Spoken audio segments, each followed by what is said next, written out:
Mr. Market goes in a depressed phase, that Berkshire Hathaway has got an investment portion of its book value about 28,000 per Class A share. That would put the Berkshire Hathaway share much lower than what it is now.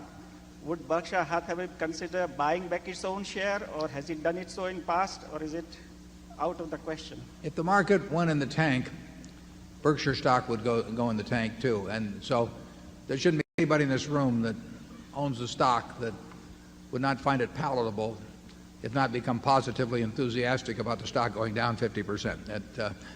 It would not bother Charlie, it wouldn't bother me, because we would have very intelligent things then to do with whatever capital we came into, and we would be generating capital as we went along. We wouldn't have sold our Coke, we wouldn't have sold our Gillette, we wouldn't have sold our businesses. So most of our capital would have ridden that down, but at least we would have intelligent things to do with the money.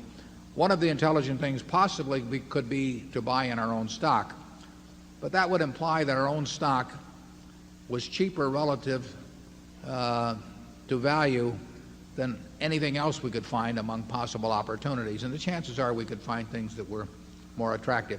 Back in 1973 or 4, when we were buying Washington Post at a fraction of what it was worth, Berkshire stock may have been cheap then, but it wasn't as cheap as the Washington Post. In 1987 or, well, it was in 1988 and 89, you know, Berkshire stock may or may not have been cheap, but it wasn't as cheap as Coca-Cola.